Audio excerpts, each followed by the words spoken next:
పెద్ద పెద్ద వాళ్ళ కూటమి ఇది. ఢిల్లీలో సైతం శాసించే పరిస్థితుల్లో ఉన్న కూటమి ఇది. ఆ కూటమిలో ఉన్న బీజేపీకి, ఆ కూటమిలో ఉన్న చంద్రబాబు గారికి, ఆ కూటమిలో ఉన్న పవన్ కళ్యాణ్ గారికి అందరికీ కూడా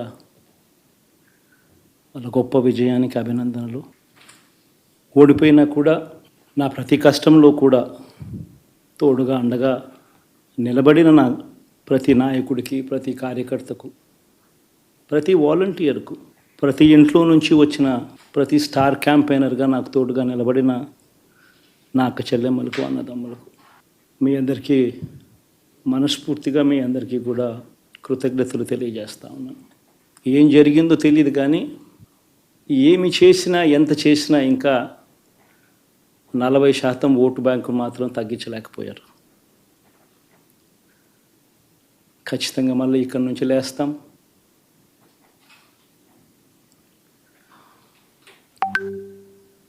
మళ్ళీ ఇక్కడి నుంచి గుండె ధైర్యంతో నిలబడి మళ్ళీ లేస్తాం. ప్రతిపక్షంలో ఉండడం కొత్త కాదు, పోరాటాలు చేయడం అంతకన్నా కొత్త కాదు. నా రాజకీయ జీవితం అంతా కూడా ప్రతిపక్షంలోనే గడిపా, ఈ 5 సంవత్సరాలు తప్ప. పోరాటాలే చేశా. రాజకీయ జీవితంలో ఎవడు చూడని కష్టాలు కూడా అనుభవించా. వైసీపీ వైఎస్ జగన్ గారు కానీ వారు మన వ్యక్తిగతంగా నాకు శత్రువులు కాదు. ప్రజాస్వామ్యానికి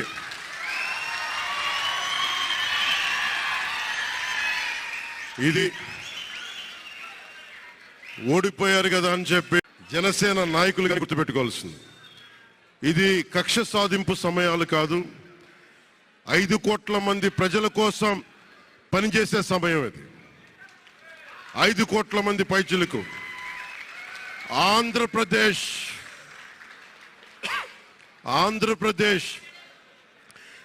విభజన జరిగినప్పటి నుంచి ఈ రోజు దాకా మనం నలుగుతూనే ఉన్నాం. ఆ రోజులు అయిపోయినాయి, ఆ చీకటి రోజులు అయిపోయినాయి. ప్రతి ఒక్కరం బాధ్యతతోటి భవిష్యత్తు తరాల కోసం బాధ్యతని భుజాల మీద వేసుకొని చాలా బాధ్యతాయుతంగా జవాబుదారీతనంతో కూడిన రాజకీయ ప్రభుత్వం, రాజకీయ మనకి ఆలోచన విధానం ఉంటుంది. నేను ఆలోచిస్తూ ఉన్నాను, ఒక క్షణం ఏం మాట్లాడాలి ఈరోజు అని. ఒక నిమిషం, ఏం మాట్లాడాలి ఈరోజు అని అనుకుంటా ఉన్నాను. నా జీవితంలో ఎప్పటిదాకా విజయం తెలియదు నాకు.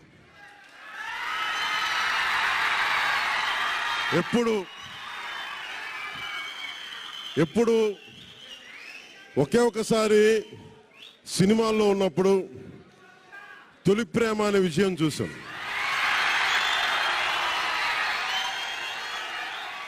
ఆ తర్వాత నాకెవ్వరు నేను విజయం సాధించానని కానీ, డబ్బులు వచ్చినాయని కానీ ఏ ఒక్క సినిమా విజయం చెప్పలే నాకు. నా జీవితం అంతా ఎప్పుడు కూడా దెబ్బలు తింటానో, మాటలు పడతానో, తిట్టించుకుంటానో. నేను ఎంత ఎదిగా నాకే తెలియదు. మీ గుండెల్లో ఈ రోజు నన్ను తీసుకొచ్చి 21 గెలిచే వరకు నాకే తెలియదు.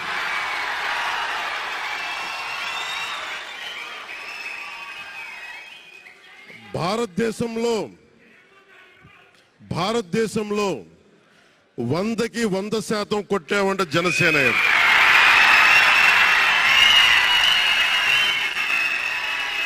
100కి 100.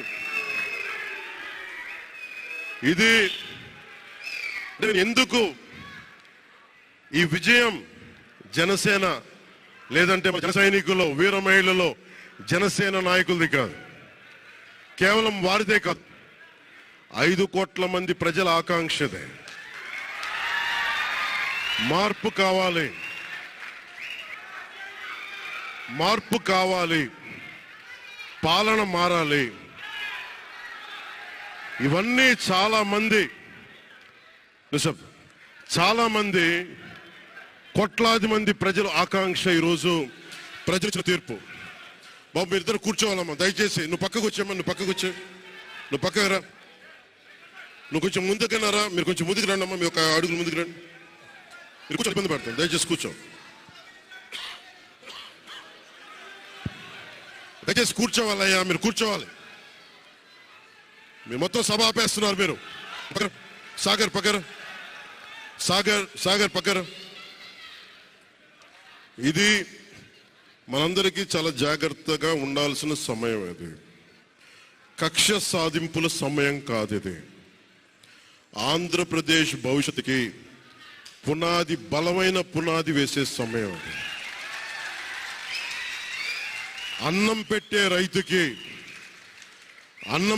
రైతుకి అండగా ఉండే సమయం. ఇది రక్షణ లేని ఆడబిడ్డలకి రక్షణ కల్పించే సమయం. ఇది ఆడబిడ్డల్ని, మహిళల్ని వారి కాళ్ళ మీద వాళ్ళు నిలబడగలిగేలా చేసే సమయం. ఇది నేను ఈరోజు ప్రభుత్వ ఉద్యోగులు కూడా మాటిస్తున్నాను. కంట్రిబ్యూటరీ పెన్షన్ స్కీమ్ నేను చెప్పాను, నేను బాధ్యత తీసుకున్నాను,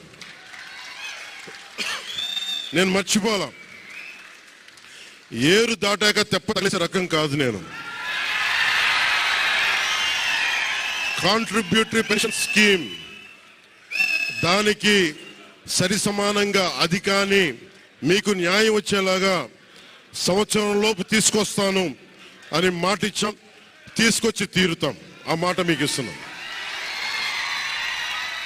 మెగా డిఎస్సి నోటిఫికేషన్ విడుదల చేయించే బాధ్యత మనం తీసుకుందాం.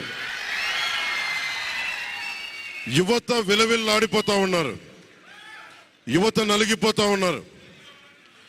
మీ చదువులకి తగ్గ ఉద్యోగాలు కానీ, మీ స్కిల్స్ ని పెంపొందించి మీకు ఉద్యోగాలు కానీ, నేను మీకు చెప్తున్నా, నాకు చాలా పెద్ద బాధ్యత ఇచ్చారు ప్రజలు. ఈ రోజున మామూలు బాధ్యత ఇవ్వాల.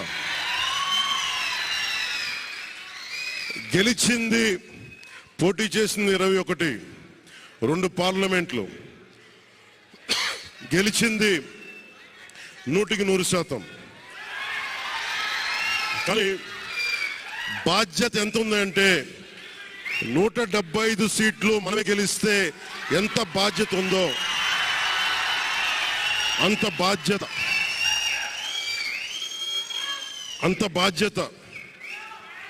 బాధ్యతతో మేము పనిచేస్తాం. యువత నలిగిపోయారు, నేను మర్చిపోలేదు. ఆడబిడ్డలు ఇబ్బంది పడిపోయారు, మేము మర్చిపోలా. సగటు మధ్యతరగతి మనుషులు నలిగిపోయారు, రోడ్లు వెయ్యలా, గుంతలేశారు, అరాచకం చేశారు. అవన్నీ శాంతి భద్రతలు చాలా చాలా బలంగా ఉంటాయి, మీకు నేను మాటిస్తున్నాను. అతి తక్కువ వ్యవస్థల్లో రాజకీయ ప్రమేయం చాలా తక్కువ ఉండేలాగా, అధికారుల్ని వారి పని చేసుకునేలాగా ఈ ప్రభుత్వం ఉంటుంది, కూటమి ప్రభుత్వం ఉంటుంది. రైతుకి కష్టం వస్తే హక్కును చేర్చుకునే ప్రభుత్వం తప్ప తిరస్కారంగా చిన్నచూపు చేసే ప్రభుత్వం అవ్వదు మనకి ఈ కూటమి ప్రభుత్వం.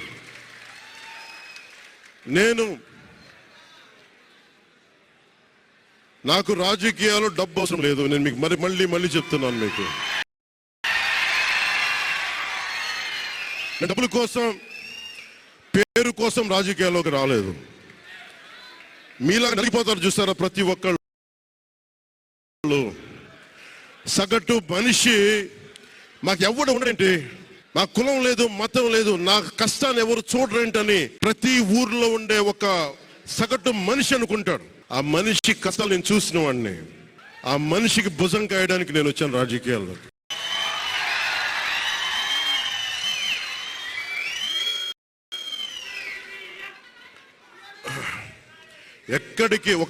ఎక్కడికి ఓడిపోయాను 2019లో ఓడిపోతే నా మానసిక స్థితి ఎలా ఉందో ఆ రోజున, ఈరోజు గెలిచినప్పుడు కూడా నా మానసిక స్థితి అలాగే ఉంది. అంతే ధైర్యంతో ఉన్నా. గెలుపు నాకు బాధ్యత ఇచ్చింది కానీ అహంకారం ఇవ్వలేదు.